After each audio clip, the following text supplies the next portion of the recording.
오늘 은혜 받으실 하나님 말씀은 마태복음 14장 22절 이후로 풍랑이 일어날 때라는 제목으로 하나님의 말씀을 전하겠습니다. 우리가 예수님을 믿습니다. 그리고 우리는 예수님을 주님이라고 부릅니다. 나의 주인이라는 거죠. 주님. 그런데 우리 예수님은 죽은 자도 살리시고 없는 것도 있는 것 같이 하시는 예수님, 능력이 한이 없으신 예수님, 우리가 예수님의 능력을 모를 때가 많이 있죠. 특별히 문제가 다가올 때, 오늘 제목이 풍랑이 일어날 때라는 제목인데요. 풍랑이 일어날 때, 우리의 삶에 어려움이 다가올 때, 힘든 일이 있을 때, 이때 우리가 주님을 만나야 되는데, 풍랑이 일어날 때, 어려운 일이 당할 때 주님을 믿는다 하면서 주님을 믿지 못할 때가 많더라고요. 저도 그래요. 담임 목사도 그렇습니다. 믿음이 있노라 하면서 믿음이 없고요, 기도하면서도 걱정이 들어오는 것은 어쩔 수 없더라고요. 부끄러운 고백입니다. 풍랑이 일어날 때 주님을 믿는다는 그 믿음이 산산조각 사라져버려요. 없어요. 그러면서 문제는 더 커, 꼬인 것은 더 꼬인 것 같고요. 그렇습니다. 우리가 예수님 믿고 인생을 살아갈 때 잔잔한 물가, 푸른 초장만 만나면 얼마나 좋겠어요. 그렇지 않습니까? 인생이 편하게 내가 하는 일, 내가 계획대로 척 한다면, 성경에서 그렇게 보니까 그렇게 되면 망하더라고요. 계획대로 되고 내가 원하는 대로 척 이루어져 나갈 때에는 망하더라고요. 그런데 내가 계획하던 대로 안 되고 어려움이 다가오고 풍랑이 일어나고, 그때 주님을 만나서 주님을 찾게 되고 기도하게 되고, 그러면 모든 것이 개선을 이룰 줄 믿습니다. 우리의 삶이 아담과 하와가 죄를 지은 그 이후에, 죄가 들어 에덴 동산에서 쫓겨나고 땅은 저주를 받아서 가시를 내고 엉겅퀴를 내고 이마에 땀이 흘러야 그 소산물을 먹을 수 있게 되었습니다. 그래서 우리의 인생은, 시편 기자가 그랬어요. 우리의 인생은 70이요 강건하면 80이라도 신속히 가니 우리가 날아간다이다. 70, 80년 인생 속에서 슬픔과 수고뿐이라고 했어요. 오늘 성경에 제자들이 풍랑을 만나는 장면이 나옵니다. 풍랑을 만나는 장면을 보면 먼저 우리 22절을 한번 살펴보겠어요. 예수께서 즉시 제자들을 재촉하사 자기가 무리를 보내는 동안에 배를 타고 앞서 건너편으로 가게 하시고, 예수님이 제자들을 재촉해서 건너가게 했어요. 그리고 예수님께서는 무리를 보내는 동안에 제자들은 즉시 재촉하사 배를 타고 건너가게 했다라고 나와요. 이 무리들이 어떤 무리냐면, 베세다 광야에서 보리떡 5개와 물고기 2마리로 5,000명을 먹였던 그 무리들입니다.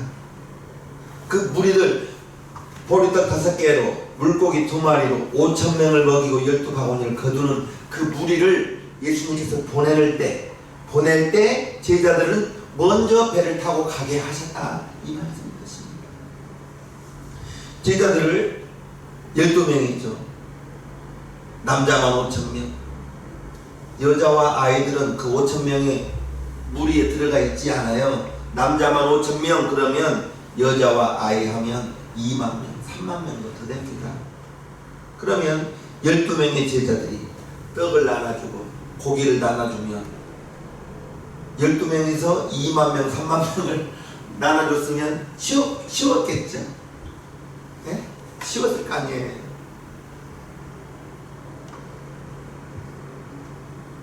1인당 2,000명 정도씩 2,000명 이상씩 먹였다 이 말이죠. 아마 제자들이 힘들었을 거예요. 12명이서 남자만 5,000명의 그 무리를 먹였다면.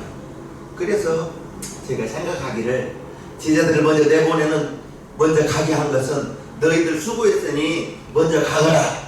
내가 무리를 이제 흩어 보낼 테니 너희들은 먼저 가거라. 즉 먼저 가서 쉬고 있어라. 그런 뜻 같아요.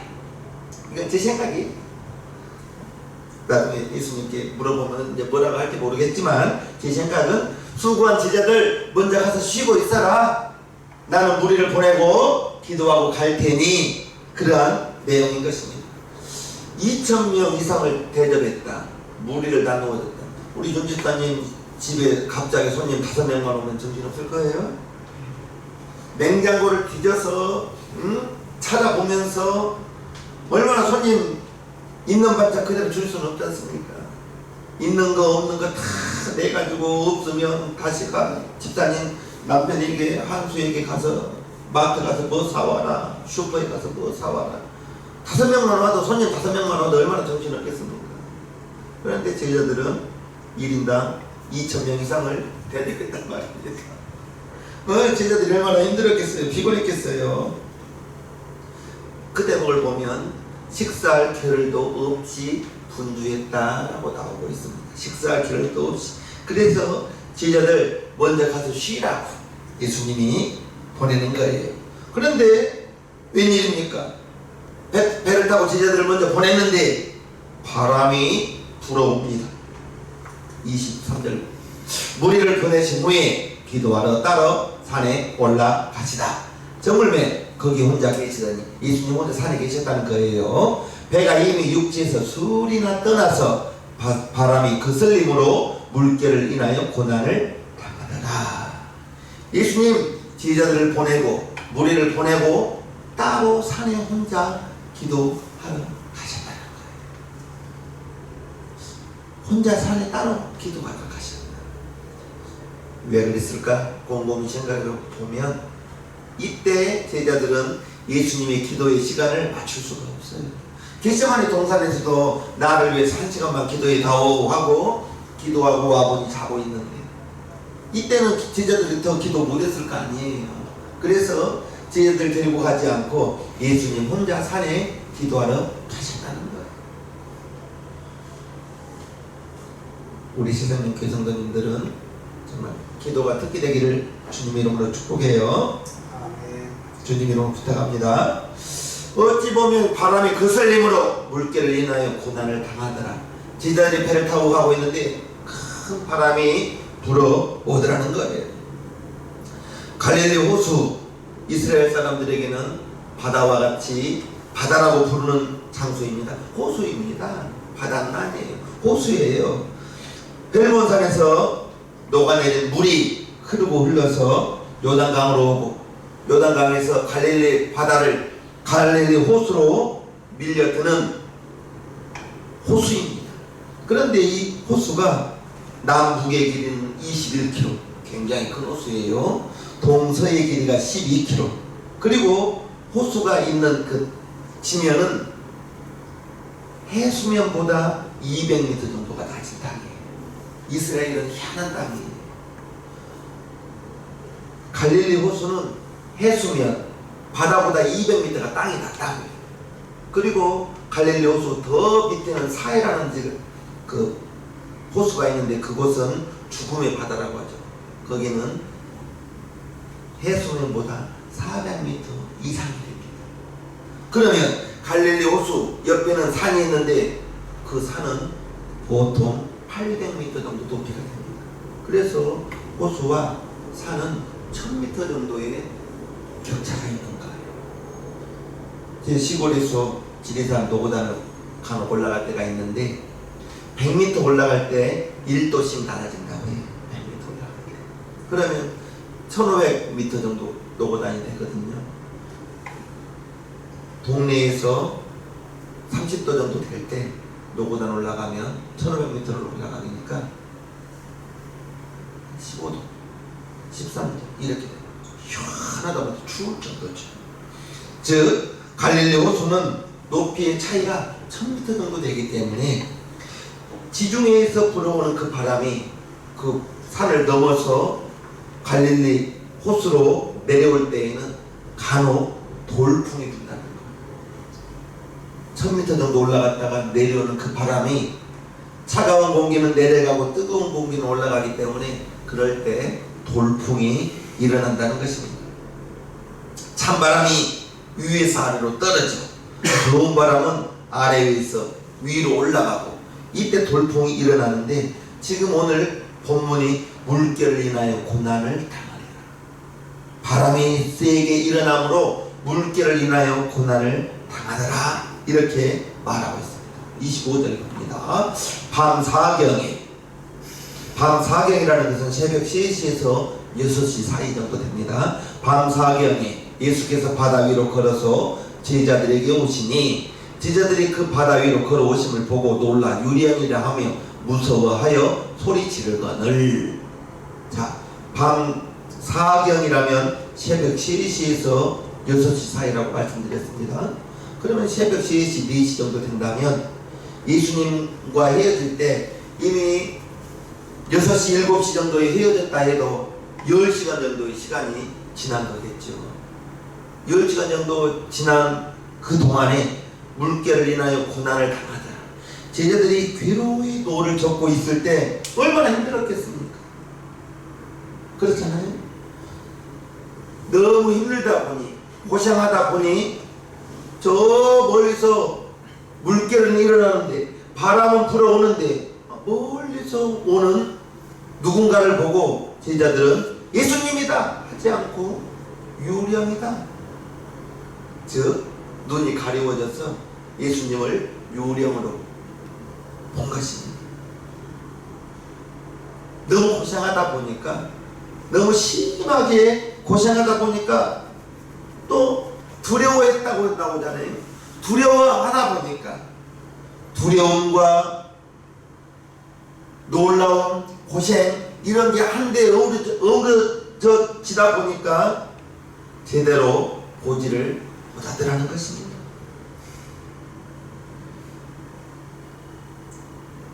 고생하고 두려울 때, 화가 났을 때 바른 결정하기가 쉽지는 않죠.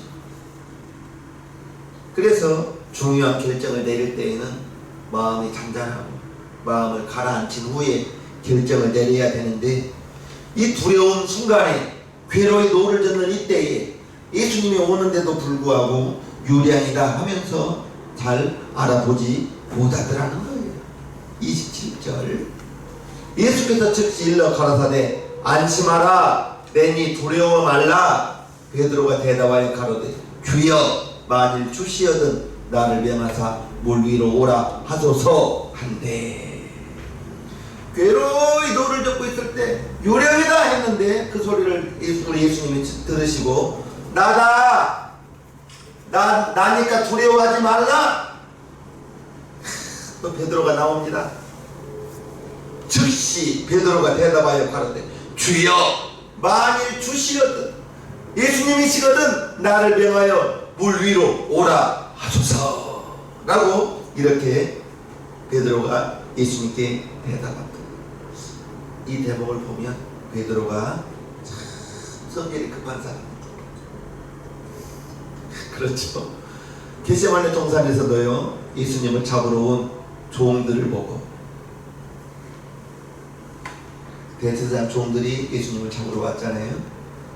그럴 때 베드로가 칼을 탁 빼들고 누가 우리 예수님 잡으러 오냐고 말고 들을 그냥 잘라버리잖아요. 베드로 참 성질이 급한 사람입니다. 베드로가 주여 만일 주시거든 나를 명하사 물 위로 오라 하소서. 베드로가 물 위로 걸어가기 위해서는 배에서 내려야 되죠.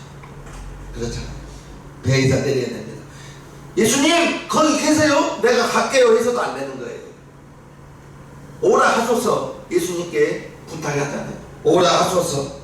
그럴 때 예수님께서 오라 하시니 베드로가 배에서 내려 물 위로 걸어서 예수께로 가되, 아마 베드로 외에 물 위를 걸었다는 내용은 성경에는 없는 것 같아요. 뭐 요단강을 가르고 거기를 지나간 대목은 나와도 물 위를 걷는 것은 예수님 제자 베드로가 최초인 것 같아요. 예수님 갈게요, 내가 갈게요, 거기 있어요가 아닙니다. 예수님께서 오라고 했어요. 오라. 내가 믿음 충만하니까 내가 가겠습니다가 아닙니다. 예수님이 오라 했어요. 그럴 때 배에서 내려 물을 접어 물 위로 걸어가는 것이죠. 오라 할 때 예수님의 그 말씀을 믿고 배에서 내려가는 먼저 믿음이 있어야죠. 오라! 배에서 내려야 물 위를 걸을 거 아닙니까? 물 위를 바다에서 배에서 내려갈 수 있는 믿음, 그리고 예수님 말씀에 걸어갈 수 있는, 순종할 수 있는 믿음이 있어야 되고요. 순종이 있어야 되고요. 용기. 오라 하소서, 나는 오라 하소서. 어찌 보면 용기라고 표현했는데 그래요. 용기가 있었습니다. 그래서 베드로는 물 위를 배에서 내려 물 위를 접어 걸어가는 그러한 기적을 행하였습니다. 그런데 물 위를 걷다가 예수님 만나서 손잡고 배로 왔으면 좋으련만 베드로가 예수님을 바라보지 않고 30절 바람을 보고 무서워 빠져가는지 소리질러 가로되 주여 나를 구원하소서 하니. 고맙죠. 고맙죠.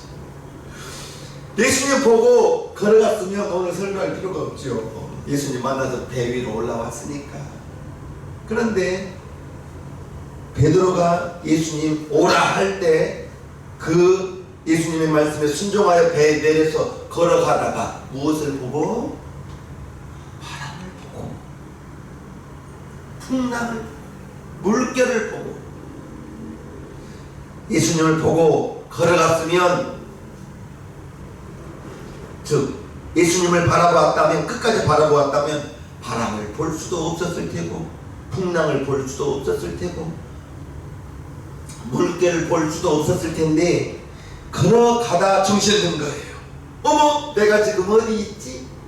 정신 들고 보니 물 위에 서 있고, 주님을 바라보던 눈길을 돌려 옆을 보니 물결이 일어나고 바람이 일어나고, 그때 두려움이 들어오고 무서움이 들어와서 슉 빠져버린 거죠. 여기서 우리가 알아야 될 것은 너무나 잘 알죠. 물결을 바라보니 무서움이 들어온 거예요. 두려움이 들어온 것입니다. 우리의 환경 속에서 물결과 같은 어려움, 두려움을 만날 수가 있죠. 물질 때문에 어려움 만날 수 있고요. 그럼 물질이 파도가 되어서, 바람이 되어서 나에게 다가오는 거예요. 물결 보지 마시고 바람 보지 마시고 주님만 바라보게 되기를 축복합니다. 베드로가 주님은 안 보였어요. 주님은 안 보이고 바람만 보이고 물결만 보이고, 그래서 빠져 죽게 되었답니다. 우리가 신앙생활하면서 주님을 놓칠 때가 얼마나 많아요. 평안하고 잔잔할 때에는 그냥 그럭저럭 주님 없어도 살만해요. 그런데 물결이 다가오고 바람이 불어오고 풍랑이 일어날 때, 아담과 하와 때부터서 마귀는 끊임없이 하나님을 바라보던 우리의 눈길을 세상 바라보게 만들고 문제 바라보게 만들고 안된다, 어렵다, 이런 것을 바라보게 만들더라는 거예요. 예수님 제자 베드로가 최초로 물결 위를 걸었는데, 그런데 바람 때문에 두려움 때문에 예수님을 놓쳐버리고 말았던 것입니다. 그래서 저와 여러분들은 두려움은 하나님을 보지 못하게 하는, 어찌 보면 정말 우리 안에 있는, 저와 여러분에게 있는 그 두려움, 우리가 한번 곰곰이 생각해 봐야 될 것은, 선악과 그 사건에서도 하나님을 의심하거든요. 마귀가, 뱀이 저거 먹으면 너희 눈이 밝아져. 그 전에는 선악과를 보면서 하나님이 주신 것을 감사하면서 동산에서 행복하게 누렸는데, 행복한 삶을 누렸는데, 뱀이 아니야, 선악과를 먹으면 너희의 눈이 밝아져서 하나님처럼 돼? 그 소리를 딱 듣고 보니까 하나님이 서운한 거예요. 아, 그래서 하나님이 우리에게 선악과를 먹지 말라 했구나. 감사한 마음은 사라지고 하나님께 대한 섭섭한 마음이 들어오는 거예요. 서운한 마음이. 그래서 하나님이 우리에게 선악과를 먹지 못하게 했네. 사단은 거짓말장입니다. 거짓말장입니다. 베드로가 지금 두려움 때문에 주님의 능력을 의심했습니다. 보지 못했던 거예요. 31절, 예수께서 즉시 손을 내밀어 저를 붙잡으시며 가라사대 믿음이 적은 자여 왜 의심하였느냐 하시고, 의심했기 때문에 물에 빠졌다는 거죠. 의심했기 때문에 두려움이 왔다는 거죠. 그 의심할 수밖에 없었던 이유는 주님 바라보던 눈길을 물결 바라보고 바람을 바라보다 보니까, 주님 바라봤을 때에는 걸어갔는데 믿음이 없어. 걷다 보니 물결을 보고 바람을 보고 믿음이 사라져버리더라는 것입니다. 그래서 물에 빠졌다는 것. 우리 시향교회 성도님들, 우리가 주님을 믿는다고 합니다. 그러면서 우리의 삶 속에 풍랑이 다가올 때가 많죠. 우리의 삶 속에 여리고성 같은 문제가 붙을 때가 있죠. 그때 나는 약하지만 주님과 함께라면 그 어떤 것도 능히 해결할 줄로 믿습니다. 풍랑이 아무것도 아닌 줄로 믿습니다. 문제는 우리가 자꾸 환경을 먼저 보더라는 거죠. 주님을 보지 않고 환경을 먼저 보더라는 겁니다. 진리는 단순해요. 풍랑을 바라보면, 바람을 바라보면 믿음이 사라져버립니다. 주님을 의심하게 되는 것입니다. 합력하여 선을 이룬다고 했는데 자꾸 어려움만 다가오는 것 같습니다. 왜? 문제를 바라보니까, 풍랑을 바라보니까, 여리고성을 바라보니까. 내게 능력 주시는 자 안에서 내가 모든 것을 할 수 있다 했습니다. 우리 주님은 없는 것도 있게 하신 주님이라 했습니다. 죽은 데도 살리시는 분이라 했습니다. 저와 여러분들이 풍랑을 만났을 때, 풍랑을 보면, 문제를 보면 두려움만 생긴다는 거예요.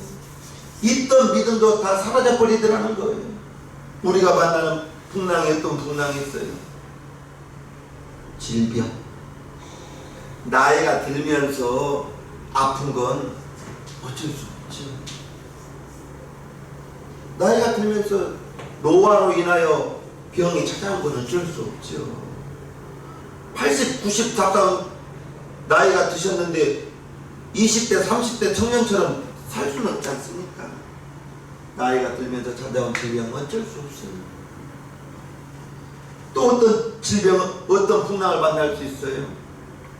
물질로 인한 풍랑. 물질, 재정의 어려움. 또 어떤 풍랑 만날 수 있어요? 사람과의 관계 속에서 오해로 인한 인간관계가 단절됨으로 만나는 그러한 어려움, 이거 참 힘듭니다.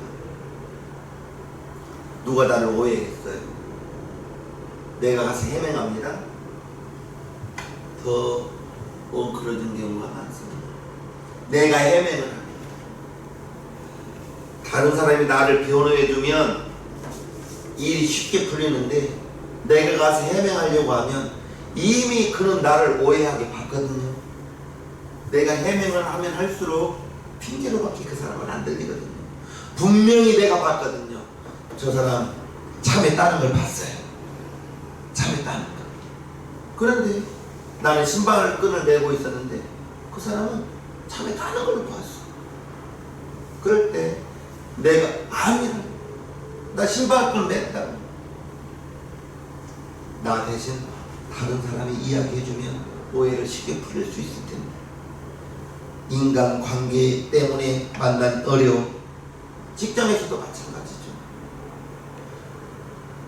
풍랑만 보면, 바람만 보면 문제는 더 커 보이고 두려움은 더 생기더라는 거죠.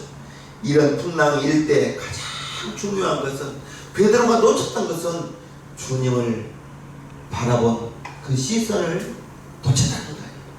주님을 놓치면 안 됩니다. 주님이 내 삶에, 우리의 삶의 능력이요 우리의 모든 것 되시는 것입니다. 예수님의 말씀을 믿고 오라 했을 때 베드로가 배에서 내려 저벅저벅 걸어갔는데, 끝까지 걸었으면 좋으련만 걷다 보니 물결을 보고 바람을 보고, 주님을 보지 못하고 물결을 보고 바람을 보니 두려움이 들고, 오라 했던 그 주님의 음성은 어디로 사라져버리고, 나에게, 저와 여러분들에게 말씀이 능력되기를 바랍니다. 우리가 풍랑을 만나 죽 빠져 죽게 되었어도 믿음이 있다면, 믿음이 적은 자여 왜 의심하였느냐, 믿음이 적은 자여 왜 의심하였느냐, 우리 주님이 베드로에게 하시는 말씀입니다. 나에게, 여러분들에게 하는 말씀과 같아요. 두려움이 있다면, 의심이 있다면, 문제를 만났을 때 그 문제를 보지 마시고 문제의 해결자 되시는 주님을 바라보라는 말씀을 드리는 것입니다. 풍랑을 만났을 때, 문제를 만났을 때 믿음이 중요하다 했습니다. 우리 주님은 모든 것 해결해 주시는 분. 먼저 저와 여러분들에게 해결해 주신 것은, 우리 주님께서 해결해 주셨던 것은 죄와 사망의 죽음에서 우리를 건져주셨다는 것입니다. 죄 짓고 살다가, 하나님 모르고 살다가 지옥에 갈 수밖에 없는 저와 여러분들이 누군가의 전도를 받고, 나 또한, 우목사 또한 마찬가지입니다. 부모님 따라 철없이 교회를 다니다가 구원의 확신을 가지고 신앙생활을 하면서 하나님의 자녀가 되었다는 그 사실, 영원한 죽음, 영원한 지옥에서 우리를 구원해 주신 주님, 이제 나의 주인이요 여러분들의 주인, 그 주님을 우리는 끝까지 바라보아야 되겠다는 것입니다. 32절, 배에 함께 오름에 바람이 그치는 자. 주님 손 꼭 붙들고 이제 배에 올라가니 바람이 그치더라는 거예요. 주님과 함께라면 풍랑이 즉시로 그친다는 것을 믿으실 분. 아멘. 우리의 인생에서 문제를 만났을 때, 어려움을 만났을 때, 풍랑을 만났을 때, 그때가 바로 지금 믿음이 없는 때거든요. 의심한 때거든요. 주님과 함께 배에 오르면 풍랑이 그쳤다라고 말했는데, 내 인생에서, 여러분들의 인생에서 주님 끝까지 우리는 바라봐야 되는데, 히브리서 12장을 봅니다. 믿음의 주역도 온전케 하시는 이인 예수를 바라보자. 바라보면 믿음이 생깁니다. 아멘. 예수님 바라보면 예수님 주시는 믿음이 생길 거예요. 물결을 바라보면 물결에 대한 믿음, 두려움이 들어오겠죠. 죽겠다는 생각이 들어오겠죠. 바람을 보면, 문제를 보면 안 된다는 생각이 들어오겠죠. 바라보면 생각이 들어오고 그 생각이 믿음이 된다니까요. 그러면 우리는 예수님을 바라보면 하나님이 주시는 믿음으로 물결에서 우리 주님이 나를 건져주신다. 풍랑이 즉시 고요하라 잔잔하라, 우리 주님이 명령해 주시면 풍랑과 바람은 즉시 잔잔해질 것이다. 우리가 무엇을 보냐에 따라서 물결을 바라보면 두려움이 와서 내가 죽는다는 믿음이 생길 것이고, 풍랑이 아무리 크다 할지라도 앞에 여리고성이 아무리 크다 할지라도 주님과 함께라면 이 여리고성 내가 돌겠습니다. 그 믿음이 있다면 우리 하나님이 역사해 주시면 내가 애써서 여리고성 나는 믿음으로 순종하여 돌았더니 하나님께서 여리고성을 무너뜨려 주시더라는 거예요. 무엇을 바라보냐? 바라보는 것이 믿음됩니다. 여러분들이 바라보는 것이 믿음됩니다. 여러분들이 바라보는 것이 생각으로 들어오고 생각으로 들어왔던 것이 이제 마음에서 생각이 작동해서 말하게 되고 행동하게 되더라는 것입니다. 주님 손 꼭 붙잡으시기를 바랍니다. 주님 손 꼭 붙잡고 나 혼자면 안 돼. 내가 할 수 있는 것은 없어요. 주님 손 꼭 붙잡고 나아갈 때 33절 배에 있는 사람들이 예수께 절하며 가로되 진실로 하나님의 아들이로소이다 하더라. 우리 주님이 하나님의 아들이시요 저와 여러분들을 죄에서 건져주신 주님, 나의 주님, 여러분들의 주님, 그러한 고백 있기를 바랍니다. 나를 구원해 주신 구세주. 저와 여러분들이 알아야 될 것은 예수님은 기도를 쉬지 않았다는 거예요. 무리를 보내신 후에 기도하러 따로 산에 올라가시다. 기도를 쉬지만 않고 계속했다는 거예요. 제자들이 마가복음 9장에 귀신 내쫓지 못했을 때 우리 예수님께서 이렇게 말씀하시죠. 이르시되 기도 외에 다른 것으로는 이런 누가 나갈 수 없느니라.